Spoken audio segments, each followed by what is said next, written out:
Kodangal assembly నియోజకవర్గం రేవంత్ రెడ్డి అడ్డానే కాదని అతడు రాజకీయాల కోసం కొడంగల్కు దత్తత వచ్చాడని ఆరోపించారు బీజేపీ ఎంపీ అభ్యర్థి డీకే అరుణ. రేవంత్ రెడ్డి హయాంలో ఏం అభివృద్ధి జరిగిందో చెప్పాలన్నారు. రేవంత్ తాను ఏం చేశాడో చెప్పకుండా తనను మాత్రమే టార్గెట్ చేసుకుని మాట్లాడుతున్నాడంటూ మండిపడ్డారు.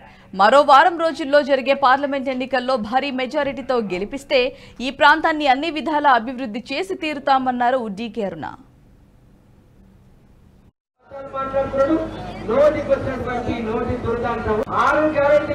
మోసం చేసినటువంటి రేవంత్ రెడ్డి అరుణమ్మ పాలమూరు రంగారెడ్డికి అడ్డం పడుతుంది.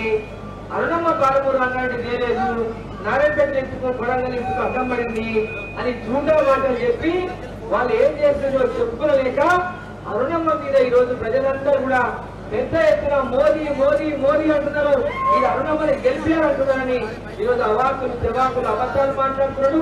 నోటికి వచ్చినటువంటి నోటి దురదంతా కూడా ఈరోజు అంత ఖలీదు మాటలు ఎవరు మాట్లాడరు. ఒక మహిళ గురించి మాట్లాడతారు ఎవరైనా?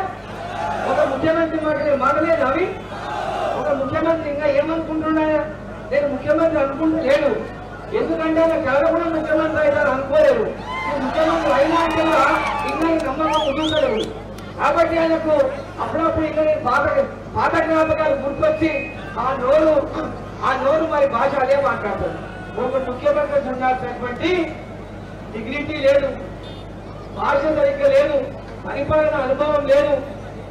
ఎందుకంటే ఎవరిని ఎట్లా పడితే అట్లా మాట్లాడి ఏదో టీవీలో చూపించి రేవంత్ రెడ్డి పాపులర్ అయిపోయి కేసీఆర్ తిట్టి ఇంతకంటే గొప్పదిట్టోడు ఎవరు లేరని ప్రజలు అనుకున్నారు. కాబట్టి నాయకుడు అయిపోయింది. పనిచేసి నాయకుడు అంట, పదేళ్ళ పనిచేసి నాయకుడు అంట, అందరినీ తిట్టి నాయకుడు అండి. ఆయన పనిచేసి నాయకుడు కాలే, ప్రజలకు మంచి పని చేసిన నాయకుడు కాలే, కొడంగల్ ప్రజలకు ఏమీ చేయలే. ఏమి చేయకుండా మొన్న ఎందుకు వేసిండు? కేసీఆర్ కోపంతోనే వేసిండు. ఈడ గెలిస్తే నేను ముఖ్యమంత్రి అయితే, నేను ముఖ్యమంత్రి అయితే, ఈసారి కొడంగల్ని చేస్తా, నేను ముఖ్యమంత్రి అయితే, ఇది ఒక్కసారి చేయండి, నేను ఊరు కాకపోయినా ఇక మీతోనే ఉన్నా రేపు చచ్చిపోతే కూడా ఈయన నన్ను మన్ను చేయండి, నేను మీ వాడిని అనుకోండి, నాకు ఓటు అయింది అన్నాడు. అసలు ఈ ఊరు రేవంత్ రెడ్డి ఏ ఊరికి వెళ్ళొచ్చిండు? మరి అక్కడికి వెళ్ళొచ్చి ఇక్కడ మొత్తం మనం అక్కడ కబ్జా చేసేసింది కదా, మొత్తం కొడంగల్ని కబ్జా చేసిండు.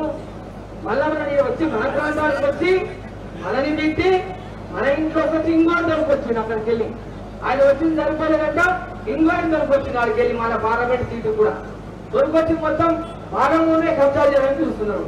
అంతకుముందు వాళ్ళ మామ ఉండే. ఈ వీడియో మీకు నచ్చినట్టయితే లైక్ చేయండి, 10 మందికి షేర్ చేయండి. అలాగే కామెంట్ల రూపంలో మీ అభిప్రాయాలను మాతో పంచుకోండి. Nationalist hub group of channels ను సబ్స్క్రైబ్ చేసుకుని తెలుగునాట జాతీయవాద జర్నలిజాన్ని ప్రోత్సహించండి. ఈ వీడియో కింద ఉన్న బెల్ ఐకాన్ పై క్లిక్ చేయడం మర్చిపోవద్దు.